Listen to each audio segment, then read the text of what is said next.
반갑습니다. 지난 부처님 오신 날 이렇게 마음 써주신 분들 감사드리고요. 그리고 2년 공덕으로 하시는 다음 말씀 주하시길 드리겠습니다.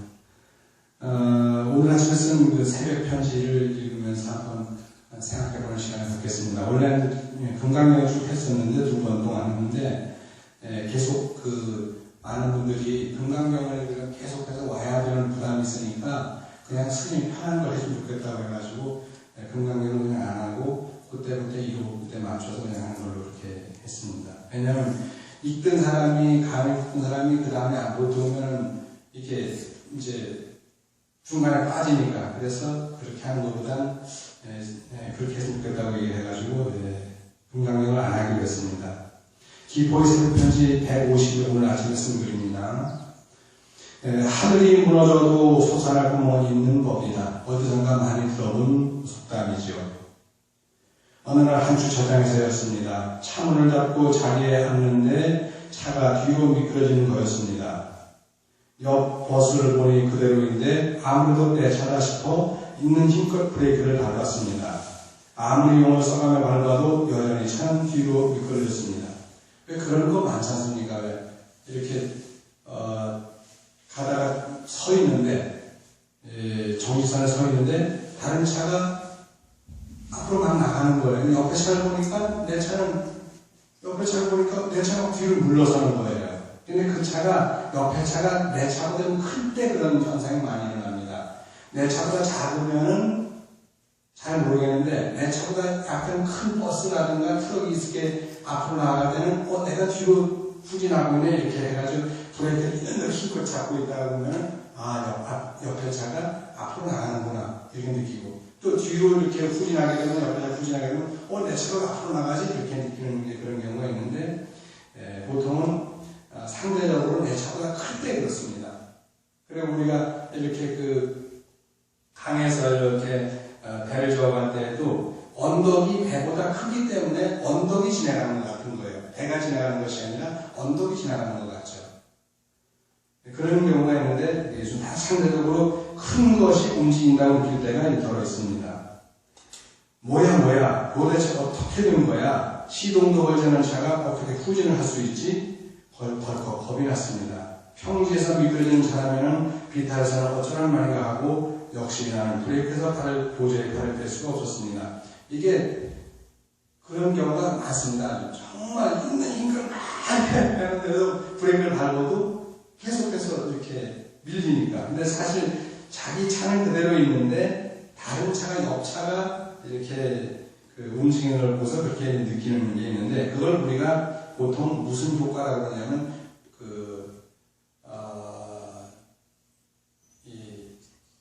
과경차 효과라고 하기도 하고 또는 전향차 효과라고 이렇게 얘기를 하기도 합니다. 그건 나중에 전문적인 용어니까 다시 말씀드릴게요. 옆 버스가 절반쯤 빠진 뒤 버스 넘어 정비되어 있는 다른 차를 싣고 보면서 비로소 내 차가 아니라 버스 때문이었음을 알았습니다. 나는 얼마나 용을 썼는지 이 말은 진탕이 다 났지요. 밤하늘 구름 사이로 휘영청 밝은 달이 흐릅니다. 특히 선선한 가을날 밤 구름이 높을 때는 더욱 그렇지요. 아무리 봐도 구름이 아니라 구름과 구름 사이로 달이 흐르는 게 분명합니다.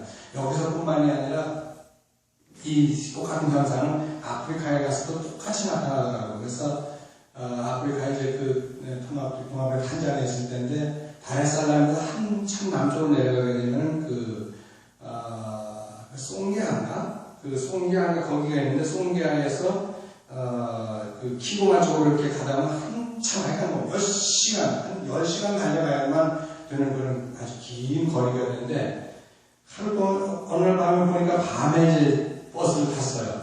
버스를 탔는데 버스가 이렇게 달이 엄청 밝은 그때가 추석 때였는가 막 그랬던 것 같아요. 지나가는데 달이 왜 이렇게 밝은지 달을 쳐다보니까 요즘 말로 얘기하면 아주 오라지게 밝은 거예요. 왜냐면 그 오라지게 밝다는 그 속에는 고향 생각이 나는 거예요. 고국 생각이 나는 거예요. 저 달이 우리나라에도 뜨고 있는데 저 달이 언제 여기 와가지고 내가 이렇게 지나가고 내가 이렇게 버스 타고 가고 있는 걸 어떻게 이렇게 지켜 지켜보가 있지? 저 달이, 대한민국에서 똑같이 떴던 달이 어떻게 여기 똑같이 와가지고 이렇게 나를 내려다보고 있는가 싶으니까 그냥 고향 생각이 나서 죽겠는 거예요. 제 아는 스님이 조주 스님이라고 있습니다. 지금 우즈베키스탄에 있는데 제가 후배죠. 그런데 이 스님이 고향 생각이 하도 나가지고 그런데 마침 어떤 이제 불자님이 거기 찾아온 거예요. 자기는 저를 좀 찾아왔어요. 근데 우즈베키스탄이면 이제 옛날은 그 소련 국토였는데 지금은 이제 다 독립이 됐죠. 근데 왔는데 와가지고 스님이 이 고향 생각이 나가지고 도저히 견딜 수가 없는데 그럼 어떻게 하면 좋겠습니까? 라고 하니까 향수병은 고칠 수가 없습니다. 그랬대 자기가 대답을. 그리고 자기도 대답을 하고 나니까 자기도 고칠 수가 없는 거예요. 그때까지는 몰랐는데 자기가 그 말 해놓고 나니까 정말 향수병은 고칠 수가 없다는 얘기입니다. 그래서 가끔씩은 이제 그래도 자기는 한국에를 1년에 한 몇 번씩은 나오는데 비자 때문이 아니라 한국에 나왔다 가야만 살 것 같아. 숨통이 튀고 살 것 같아. 그래서 지금 한 20년 좀 남짓 됐어요. 그 스님이 나가지가. 나이는 지금 이제 40대 중반, 또 아직 안 됐지만 20대 중반에 나가가지고 40대 중반이 된 거예요, 이 스님이. 근데 그 얘기하는데 저도 그냥 그 스님하고 똑같은 걸 느꼈잖아요. 그래가지고 그 상사병이라는 거는 특히 고국에 대한 그리움병은 견딜 수가 없더라고요. 그래서 그 달을 보면서 저렇게 호라지가 달린 달에 왜 저기까지 와가지고 나 고향 생각을 하게 만들지? 그 생각을 했습니다. 빅토리아 호수라는 큰 호수가 있는데 탄자니아 서북부 쪽에 있습니다. 그런데 서북부 쪽에 있는 그 빅토리아 호수가 얼마나 크냐 하면은 이쪽에서 이쪽에 이 호수 이쪽에서 저쪽까지 가는데 9시간을 배를 타고 가야 됩니다. 하도 호수가 크니까. 그것도 호수 다 건너가는 거 아니고 전체 건너는 게 아니라 한 요만큼 조금만 건너가는데 그래요. 그걸 전체를 직경으로 건너가려면 한 3시간 정도 가야 되는데 그건 좀 짧은 거리예요. 그래서 무한자라고 하면서 키고마까지 가려면 그 정도 걸려야만 가는데 무한자보다는 키고마 쪽에서 이 바라보는 그 달빛이 훨씬 더 좋습니다. 그 호수에 이렇게 그 비친 달빛을 보면은 그냥 호수가 이렇게 아주 노란 황금색의 호수에 쫙 갈라져 있는 거예요. 저 멀리서 빛이 호수에 쫙 비쳐가지고 비쳐서 잎사각을 해서 이렇게 나한테 비치니까 얼마나 그게 장엄스러운지 몰라요. 근데 그 빛을 보고 있는데도 그렇게 고향 생각이 나는 거예요. 고향이 아니라 고국 생각이 나는 거예요. 그래서 어떻게 하면 빨리 한국에 돌아가고 싶을까? 그때도 추석 때였는데 한국 오고 싶은데 사실은 오고 싶었는데 뭐가 없냐면 하여간 뭐가 좀 모자랐어요. 그래가지고 올 수가 없었는 거예요. 그래서 마침 그 나중에 시간이 지난 다음에 이제 거기에 있는 한인들한테 부탁을 해가지고 환치기라는 게 혹시 여러분 아시는지 모르시겠네요. 환치기. 그쪽에서 무역을 하는 사람이 있는데 이쪽 한국에서 물건을 떼어다가 거쳐서 그쪽에서 탑니다. 그러면 우리가 좀 그냥 우리말로 하면 환치기지만 좀 고급스러운 얘기를 하면 좀 다르겠죠. 그래서 있는 분한테 제가 부탁을 했습니다. 지금 내가 돈이 좀 필요한데 한국에서 그쪽에서 돈을 집어넣어 줄 테니까 돈을 좀 빌려주세요라고 했더니 돈을 빌려주더라고요. 왜냐하면 한국에 우리절이 어쨌든 우리절 해주잖아요. 우리절에서는 단독 일원도 나온 적은 없습니다. 절 자체에서는 그때 여기 이제 아는 조카 상자가 주지를 하고 있었지만은 다 일원도 나온 적은 없지만 그래도 일단 내가 여기에 해주니까 창고해주니까 그거 하나 믿고서 하여간 이렇게 돈을 넣어줘가지고 이제 거기서 나중에 나왔는데 외국에 나가니까 돈 없으면 정말 죽겠더라고요. 우리가 스님네가 무슨 돈을 밝혀라고 하는데 국내에서는 뭐 그럴 수 있어요. 근데 외국에 나가서 돈 없으면은 외국에서는 이 사람이 뭐 승려인지 아니면 뭐 목사님인지 아니면 신부인지 신분 밝히지 않으면 모르거든요. 그러니까 얼마나 힘들겠어요. 정말 힘들거든요. 근데 한국 나오고 싶은데 돈이 뚝 떨어져 버리는 거예요. 당장 어디까지? 비행기표는 있어요. 왜냐면 비행기표는 여기서 갈 때 어차피 왕복으로 끊어주지 편도로는 안 끊어주거든요. 비행기표는 있는데 공항까지 가야 되고 공항에서 공항세 내야 되지 이렇게 할 그 돈이 없는 거예요, 사실은요. 그런 거조차도 없는 거예요. 또 중요한 건 뭐냐면 거기서 며칠 동안 있지만 있는 동안 또 먹고 살아야 되잖아요.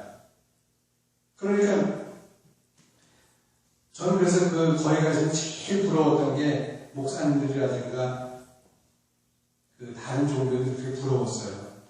그 이태석 신부님도 가난하긴 했지만은 교단에서 항상 그 지원이 나왔습니다. 왜냐면 그 신부님 말고 그 신부님 따라다니는 이렇게 그 보좌진들이 있어요. 보좌 신부도 있지만 그분은 혼자 나갔어요. 보좌 신부도 없이 혼자 나갔지만 보좌하는 그런 이제 수녀님들도 있고 있잖아요. 근데 그게 다 한국에서 나옵니다. 돈이 나옵니다. 얼마씩 나오나 이게 굶어 죽지 않게 나와요. 신부님들 돈이 그렇게 많지는 않은데, 우리보다 많지는 않지만, 목사님보다 많지는 않지만, 그래도 주로 나오거든요. 근데 우리는 단돈 1원도 종단에서 단돈 1원도 지원이 안 됩니다. 제가 2006년도 2월 달에 한국을 나갔습니다. 뭐냐면 3월 달에 2월 말경에 그 MBC가 나오기로 했는데, MBC가 나오는데 당장 땅을 구입해야 되는 거예요. 땅을 구입하지 않고는 MBC가 찍을 게 없는 거라. 그래서 차라리 안 나왔으면 싶은데 나온다고 하니까 땅을 구입해야 되는, 땅을 구입해야 되는데 뭐가 필요하냐면 저게 필요한 거예요. 거기에 들어간 서류가 꼭 필요한 게 뭐냐면 재직증명서, 그 다음에 한국에 무슨 그 승적을 하고 무슨 승적증명서가 있어야 되는 거예요. 거기다가 이제 또 여러 가지가 서류가 필요해서 종단에다가 전화를 했어. 그쪽에서 이제 우리 종단 전화를 했어. 이게 얘기가 나가더라도 저는 아무 상관없었냐. 그때 제가 너무 힘들었기 때문에 전화했더니 마침 그때가 이제 여기 시간을 낮춰 전화했어요. 거기 여기보다 6시간이 늦게 갑니다. 여기가 지금 10시면은 12시면은 10시인가? 11시인가? 그럼 거기는 지금 아침 5시쯤이나 5시 반쯤 되가 이렇게 안 된 거예요. 그런데 이제 여기 맞춰가지고 전화를 했더니 전화를 받더라고요. 이제 교환을 통해서 이제 그걸 받는데, 내가 사실 여기서 앞에 나와 있는데, 승적증명서 필요해서 그런데, 그걸 떼어가지고 팩스로 보내주면 된다. 라고 했더니, 못하겠다는 거예요. 한국에 나와서 떼어가라는 거예요. 그럼 누군가를 시켜가지고 해야 되는데, 누군가 시킬 사람이 또 없는 거예요. 근데 누군가 시켜도 그런 증명서는 본인이 직접 가야 된다는 또 사실은 아니거든요. 그런데 꼭 본인이 나오라는 거예요. 그래서 나와가지고 했더니 아무것도 아니야. 단 요거를 영문으로 떼어야 되는데 영문을 못 떼는 거예요. 근데 지금은 총무를 가게 되면 모든 게 우리가 영문으로 떼어달라면 영문으로 모든 승적증명서라든가 재직증명서라든가 학교 졸업증명서 이거 다 뗄 수가 있어요. 근데 그때는 그게 안 되었던 거예요. 2006년도가 하더라도 2006년도 이제 거의 10년 다 돼갑니다만 그게 나왔는데 총무를 딱 올라갔을 때가 2월 한 15일경쯤 됐습니다. 올라갔더니 2006년 2월 15일경에 양력으로 올라갔더니 총무부에서 안 떼어주는 거예요.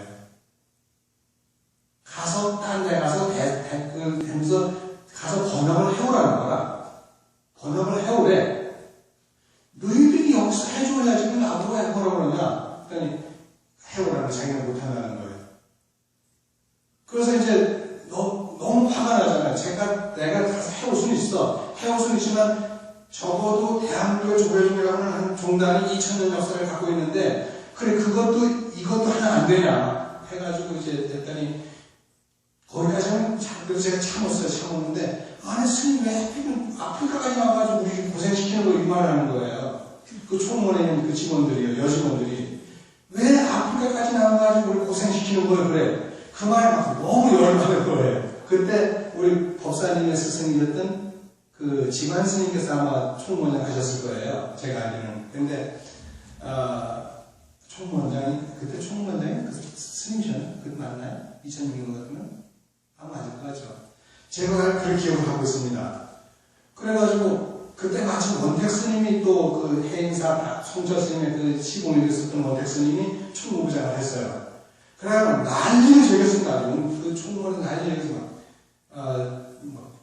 막 책상을 막 뒤집어 놓고 막 그랬는데, 그러니까 이제 총무부장이 내려왔었는데, 총무부장이 제 편 안 듣고 총무부 직원들 편 들은 거예요. 얼마나 제가 모르겠어요. 정말 모르겠더라고요. 그래가지고 이제 더 난리를 제기고서 총무원장실 찾아가니까 원장실은 안 계셨어요. 사실 안 계신 게 맞아. 안 계신다고 했지만 안 계신 게 맞았어. 근데 어쨌든 막 올라간다 그러니까 그때 막 이렇게 붙들고 참으라고 진정시켜줬는데 그 자리에서 바로 들은 거예요. 바로 영문으로 띄워주는 거예요. 띄워주면서 그렇게 안 오라 나오라는 거예요. 거기서 한국까지 나오려면 왕복 교통비만 1,600불 정도가 듭니다. 그럼 얼마 정도 우리나라 돈 한 180만 원 들잖아요. 180만 원 정도 들지, 여기서 또 공항에서 왔다 갔다 하고, 거기서 공항세 내야 되고, 무슨 버스 타고 저 킬리만에서 다른 사람까지 오려면 그게 또 버스가, 왕복 버스비가 그도 한 10만 원 정도 되지, 작은 게 아니거든요. 이래저래 아무리 죽여도 200만 원을 가져야 한국으로 왔다 가는 거예요. 다 놔두고 교통비만 해도 그 정도 드는 거예요.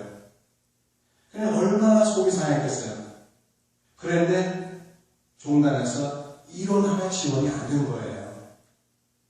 한국 불교에서 특히 대한민국 조계종이라는 종단이 지금도 제가 알기로는 그런 지원이 잘 안 되는 걸로 알고 있어요. 그렇게 하면서 그 마련한 땅이지만 저는 그냥 종단에 아주 그냥 시원하게 제가 기증을 했잖아요. 정말이에요. 근데 그렇게까지 지원이 안 됩니다, 지금도요. 어쨌든 그렇게 달을 보면서 참 정말 오라지게도 밝네 그러면서 했던 생각이 납니다. 그런데 거기서 느끼는 향수병은 정말 감당이 안 됩니다. 이런 효과는 이펙트라고, 영어 이펙트라고 그러는데 효과는 효과일 뿐이에요. 큰 강가에서도 자주 나타나죠. 배가 출발하기 시작할 때 또는 배가 움직일 때 배가 움직인다고 보기보다 언덕이 움직이고 주변에 정박된 배가 움직인다고 보이는 것입니다. 우리가 착시를 일으킬 때 사고가 떨어진다면 사고가 가만히 있는 지구로 떨어지고 있는 것으로 보일까요? 아니면 사고가 달린 쪽으로 지구가 끌려가는 것으로 보일까요? 객관적인 위치에서 보면 사고가 지구로 떨어지는 게 맞습니다. 이렇게 멀리서 이렇게 보면 사고하고 지구를 보면 사고가 뚝 떨어지는 게 맞아요. 멀리서 바라봤을 때. 그런데 만약에 사과에 벌레가, 조그마한 벌레가 사과에 붙어 있었어요. 벌레가 사과보다 또 엄청 작은 벌레가 붙어 있는데 턱 사과가 지구를 떨어지는 거예요. 근데 지구가 그 벌레 입장에서 봤을 때는 지구가 자기가 막 달려올 거 아니에요. 왜? 큰 게 달려온다고 생각하죠. 자기가 떨어지는 생각 안 하고 큰 게 달려온다고 생각할 수 있는 거예요. 그런 겁니다. 그런데 만약 사과에 붙어 있는 작은 벌레가 보았을 때는 문제가 달라질 수 있습니다. 지구가 사고를 향해 엄청난 속도로 다가오겠죠. 작은 벌레는 두려움이 엄습합니다. 그때 위험하고 삼는 날이 하늘이 무너져도 솟아날 구멍이 있는 거다라고 벌레가 한 말이에요. 사람이 한 말이겠어요? 물론 사람이 한 말, 벌레가 무슨 말을 하겠어요? 제가 찍어다 붙인 거죠. 하늘이 무너져도 솟아날 구멍은 있는 법이다라고 그때 유야로 벌레가 한 말입니다. 여기서 하늘에는 무엇일까요? 대기권 허공일까요? 사과에 붙은 벌레가 대기권에 물은다고 해서 대기권은 아무것도 없는데 대기권이 와서 자기가 부딪힌다고 생각하지 않을 거 아니에요. 땅덩어리가 와서 나한테 부딪히네? 라고 이렇게 했겠죠. 드라이버는 이제 우리가 보통 운전하는 드라이버라고 하죠. 드라이버라면 누구나 졸음 운전하는 경험이 있을 것입니다. 심할 경우 어떻습니까? 나는 가만히 잘 가고 있는데 앞서가던 차가 후진하지 않던가요? 졸음 운전하다 보면 느닷없이 그냥 가까워지니까 그렇게 볼 수 있는 거예요. 어느 순간 가드레일이 차 앞을 가로막지는 않던가요? 이렇게 가다가 옆으로 그냥 가버리면 가드레일이 차 막혀 있는 거여서 아니 언제 가드레일이 내 앞을 막고 있지? 이렇게 졸음 운전할 때는 그렇게 되는 거죠. 어쩌면 사과에 붙어있던 벌레는 지구가 통째로 무너져내리는 아포칼립스를 경험할 것입니다. 아포칼립스는 원래 불교 용어가 아니고 요한계시록이라고 하는 성서에 나오는 장 이름입니다. 헬린 선사가 육주단경에서 바람과 깃발을 두고 거리는 두 사람이 언쟁에 끼어든 것과는 완벽하게 다른 문제입니다. 부처님께서 저 수능원경에서 흐르는 언덕에 비유를 주시며 착시현상을 말씀하신 게 생각납니다. 이 수능경을 읽다 보면 능엄경에서 그런 말씀을 하십니다. 아난다 존자에게 아난다야. 근데 그냥 하신 게 아니에요. 더 재미있는 능엄경에서는 비유를 이렇게 드시는데 어떤 사람이 배를 타고 가는데 언덕을 보니까 언덕이 뒤로 휙휙 지나가거든. 그러면서 그 비유를 드시면서 하는 얘기가 아난다야. 그때 그 배를 타고 지나갈 때 언덕이 지나간다고 보느냐 아니면 배가 지나간다고 보느냐 라고 했어요. 그랬더니 아난다 존자가 제가 가만히 있어봐도 그건 언덕이 지나가는 건 아니잖아요. 배가 지나가는 게 맞습니다 라고 하니까 부처님께서 하신 말씀이 재미있는 게 뭐냐면 언덕에서 봤을 때는 배가 지나가는 게 맞는데 배 쪽에서 보면 언덕이 지나가는 게 맞다는 거예요. 부처님 말씀은 그거예요. 왜? 배에서 배는 움직이지 않고 가만히 있는데 물이 막 밑으로 지나가고 있고 옆으로 언덕이 막 지나가는 거예요. 위로 하늘이 지나가는 거예요. 배는 가만히 있는 거예요. 언덕이 하늘이 지나가고 있고 언덕이 지나가고 있고 물이 밑으로 막 지나가는 거지 배는 그대로 있다는 겁니다. 객관적인 측면에서 볼 때는 분명히 배가 지나가는 게 맞다는 거예요. 부처님 말씀도. 그러나 주관적으로 배에 타고 있는 사람이 봤을 때는 언덕이 지나가고 물이 지나가고 하늘이 지나가는 거죠. 배가 흐르는 반대 방향으로. 부처님 말씀은 거기까지 생각하신 거예요. 그것이 요즘에 우리가 있는 착시 현상이라고 하는 그 효과를 갖다가 부처님은 이미 그래서 말씀하셨는데도 불구하고 우리는 그 행가를 우리 잊지 못하다 보니까 그 능엄경을 그냥 대충 읽고 넘어가는 거예요. 부처님은 그 말씀 한마디 한마디에도 우리가 요즘 현대화해서 느끼는 그 느낌을 갖다가 고스란히 표현하시는데 그 현대과학을 우리는 모르다 보니까 그냥 그래 맞아 구름에 달려가듯이 가는 나그네처럼 방목원의 시처럼 그렇게 했을 거야 라고 하는 거예요. 근데 우리가 객관적으로 보면 분명히 구름이 지나가는 게 아니라 달이 지나가는 거 보이지 않습니까? 근데 만약에 달에서 봤을 때는 구름이 지나갈 거예요? 구름이 지나가고 지구가 지나가고 같이 지나가겠죠. 그런데 아니라는 얘기입니다. 어느 쪽에서 보면 다르다는 거죠. 이는 다 거짓힘입니다. 거짓힘이라는 건 진짜 힘이 아니고 거짓힘을 효과를 거짓힘이라고 합니다. 효과는 과학에서도 다루지만 심리학의 대표적인 사례들이죠. 심리학보다 효과라는 말을 많이 쓰는데 요즘은 의학 효과라든가 어렸을 때는 엄마가 이렇게 배 아프다면 배를 이렇게 만져주면서 엄마 손은 약손이다 이렇게 하면 정말 낫는 거예요. 할머니가 밀가루를 갖다가 먹이면서도 이거 약이야 먹어 그러면 배 아픈 게 낫는 거예요. 그게 의학 효과인데 효과라는 말이 들어가면 진짜가 아니고 진짜가 아니라 거짓이라는 뜻입니다. 거짓이지만 거짓이 힘을 갖고 있는 거예요.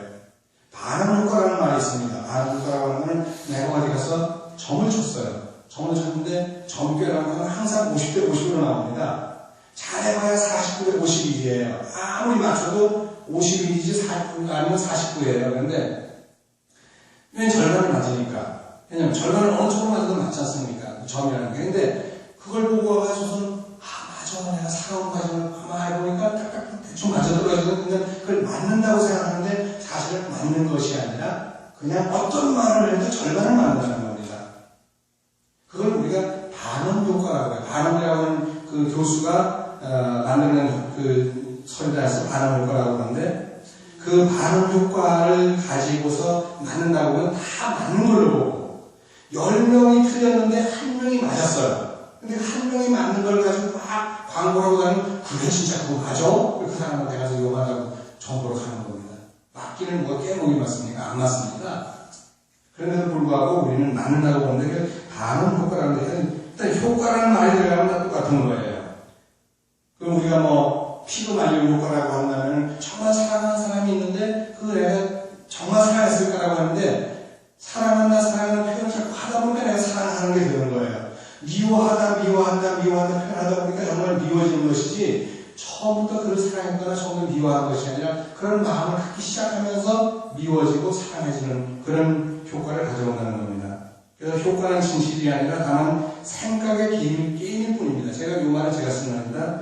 효과는 진실이 아니라 다만 생각의 게임일 뿐이다. 이렇게 했습니다. 실제는 증명된 것이 없어 가설을 따르기에 과학이면서도 과학이 아니고 과학이 아니면서도 또 과학입니다. 코에 걸면 코걸이고 귀에 걸면 귀걸이인 셈이죠.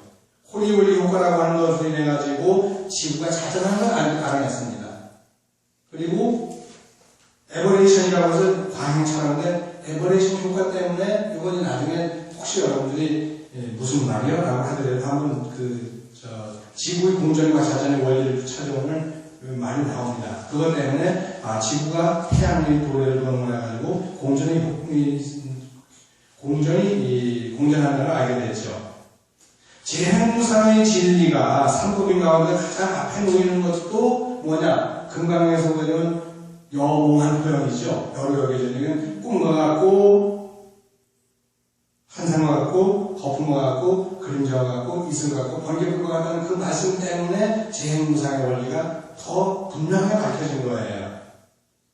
그래서 이렇게 얘기합니다. 삼법인 가운데 가장 앞에 놓임도 꿈, 환상, 거품, 그림자, 이슬, 번개 등 율법으로 인해 그 가치를 더욱 드러내는 거죠. 바로 중생 때문에 부처가 드러나는 거예요. 중생이 없으면 부처가 아무리 지가 잘나도 중생 없으면 부처가 드러나지 않습니다.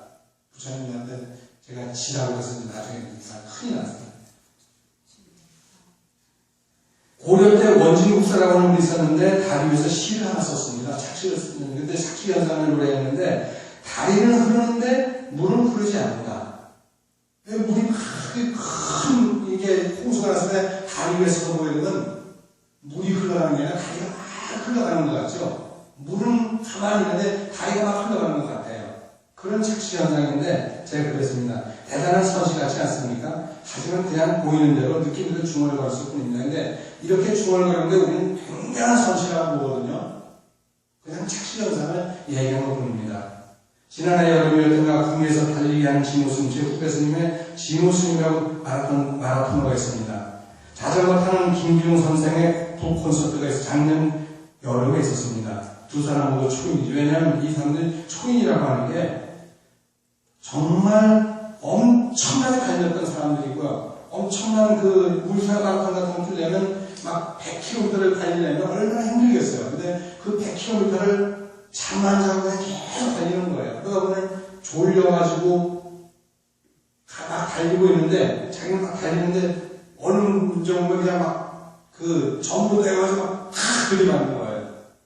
내가 나가 졸아서 들이받는데 전부 내가 와서 나를 들이받는다고 생각하는 겁니다.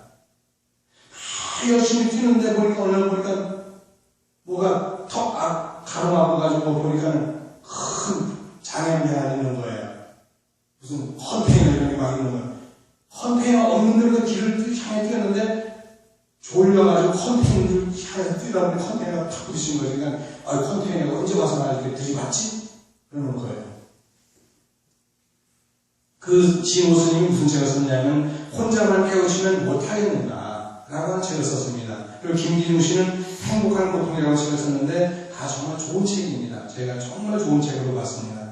내용 가운데 극한의 경계에서 시간 다가오는 착시와 환청 착각의 세계를 두 사람 모두 다 걸거숭이로 보입니다. 걸거숭이는 적나라하다 이렇게 하는데 그냥 제가 걸거숭이라고 얘기했습니다. 울트라 마라톤을 뛰다 보면 졸면 뛰는 경우가 있죠. 어떤 경우는 느닷없이 전봇대가 다가와 들이받습니다. 열심히 달리고 있는 내가 전봇대가 부딪히는 게 아니라 나를 요리조리 잘 피하는데 전봇대가 내게로 달려드는 것이죠. 착시 현상은 우리 주변에서 늘 있습니다. 이를 불교에서는 별개의 소집성이라 합니다. 얘기가 너무 옆으로 샜지만 가짜의 힘의 효과를 통해 새로운 원리와 법칙을 발견하고 착시와 같은 율법을 통해 완전한 진리를 발견하게 됩니다. 5월의 마지막 날이라 내가 한마디 덧붙입니다. 중생을 거치지 않은 제대로 된 부처는 없다. 제가 여기 마지막으로 쓴 얘기입니다. 중생을 거치지 않은 부처는 제대로 된 부처는 없다는 얘기입니다. 서가모니 부처님도 전생의 중생으로서 계속해서 선행을 닦았고 금생에 와서도 중생으로 선행을 닦았습니다. 도를 닦아가지고 부처가 되셨지 절대로 중생을 거치지 않은 제대로 된 부처는 아무도 존재하지 않습니다. 심지어는 예수님조차도 전생에 복을 닦으셨기 때문에 금생에 이렇게 오셔가지고 하나님의 독생자가 오셨다고 하는 거지, 정말 인과응보법에서 본다면 그분도 선행을 닦았기 때문에 가능한 거예요. 우리도 지금 중생입니다. 이 중생의 세계를 우리가 벗어나가지고서 바로 부처가 될 수는 없습니다. 바로 우리 중생이기 때문에 우리 부처가 될 수 있는 거예요. 지금 현재 이 순간을 떠나가지고 누구도 장래 희망은 없습니다. 지금 우리가 서는 이 자리에서 우리가 삶을 얼마나 알차게 살아갈 수 있는가, 그게 더 중요하다고 생각합니다. 근데 여기에 페이스북에 남필이라고 하는 그 진주에 있는 어떤 그분은 불교는 아니에요. 그러니까 다른 종교가 그분은 아닌데 댓글을 달았는데, 저도 소주를 처음 마셨을 때 느닷없이 땅이 딱 일어나서 자기를 들이받더랍니다. 자기는 가만히 있는데 땅이 딱 일어나서 자기를 딱 들이받더래요. 그런 현상이 있었다고 하는데, 그 착시현상이라는 게 그렇게 일어나는 겁니다. 그래서 내가 나보고서 스님은, 큰 스님은 그게 없으셨죠? 그러고 했더라고요. 그래서 내가, 나는 그런 현상은 없었지만 미움 때문에, 미움에 취해서, 사랑에 취해서, 행복에 취해서, 그리고 세상에 취해서 그렇게 한번 부딪혀본 적은 없다고 제가 그런 얘기를 했습니다만, 그렇게 재밌는 글을 올렸더라고요. 우리가 살면서 한번 현실 속에 한번 깊이 취해보는 것도 괜찮지 않을까, 이런 생각을 합니다. 여러분들 지루한 얘기 들으러 고생하셨습니다. 성공하십시오.